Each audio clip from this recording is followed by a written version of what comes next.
যেন কালকে একটা ভালো খেলা খেলে এবং আমাদের প্ল্যান অনুযায়ী খেলে চ্যাম্পিয়নশিপ ট্রফি নিয়ে দেশে আসতে পারি, সেই জন্য সবাই দোয়া করবেন ইনশাল্লাহ।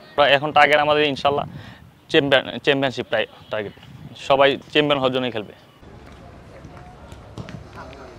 ডে 1 থেকে আজ পর্যন্ত আমি মনে করি যে আমরা রাইট ট্র্যাকে আছি, সেটা আমি বিশ্বাস করি রাইট ট্র্যাকে আছি।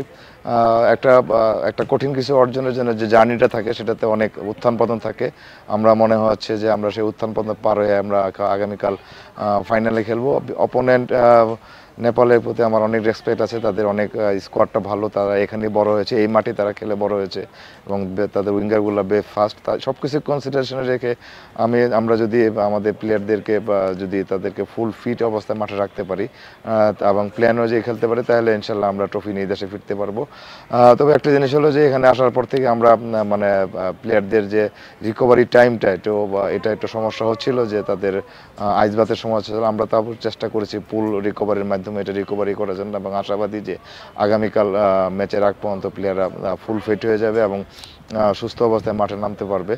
আর আরেকটা জিনিস হলো যে আমাদের রেগুলার ক্যাপ্টেন শ্রাবণ গতকাল ব্যথা পেয়েছে, এখন সে আশঙ্কামুক্ত আছে। আজকে সে সকালবেলা হসপিটাল থেকে হোটেলে ব্যাক করেছে, সে আশঙ্কামুক্ত। তার একটা ছোট্ট অপারেশন প্রয়োজন আছে, অপারেশনটা আমরা দেশে গিয়ে করাবো এবং এটার সাথে ক্লাবের সঙ্গে কথা বলে ক্লাবে এটা ব্যবস্থা নিবে ওর, এবং ফেডারেশন এই বিষয়ে পর্যাপ্ত দেখভাল করবে। আর সেই জায়গায় গোলকিপার যেহেতু অলরেডি আমরা দেখেছি যে আসিফ প্রমাণ করেছে যে তার জায়গাটা নেওয়ার জন্য এবং ভালো পারফর্ম করার জন্য, আসিফের ব্যাপারে আশাবাদী। আর একটা সাসপেনশন রয়েছে, যেটা হলো আকাই, অলরেডি 3টা ম্যাচ সে খেলে ফেলেছে এবং এটা ব্যাক ফোরের সঙ্গে তার একটা ভালো বোঝাপড়া ছিল।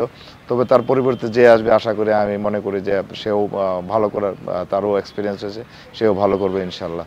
এবং ফাইনালি আমি দেশবাসীকে অনুরোধ করব যে আমরা যেন কালকে একটা ভালো খেলা খেলে এবং আমাদের প্ল্যান অনুযায়ী খেলে চ্যাম্পিয়নশিপ ট্রফি নিয়ে দেশে আসতে পারি, সেই জন্য সবাই দোয়া করবেন ইনশাল্লাহ।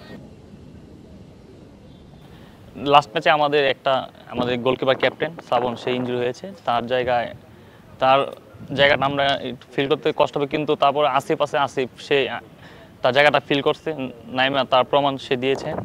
আর আখাই, সে রেড কার্ড খাওয়াতে সে খেলতে পারে না, কিন্তু তার জায়গায় আরও এক্সপিরিয়েন্স প্লেয়ার আছে আমাদের, এইটা নিয়ে কোনো সমস্যা হয় না ইনশাল্লাহ। নেপাল অবশ্যই ভালো টিম, তারা ফাইনাল উঠেছে, আমরা ফাইনাল উঠেছি, তারা স্বাগতিক টিম হিসাবে খেলতেছে, তারা একটু আলাদা একটা অ্যাডভান্টেজ আছে তাদের, তারা সাপোর্টারদের অ্যাডভান্টেজ পাবে, মাঠের অ্যাডভান্টেজ সব কিছুই তারা এখানে প্র্যাকটিস করছে, তারা ভালো টিম।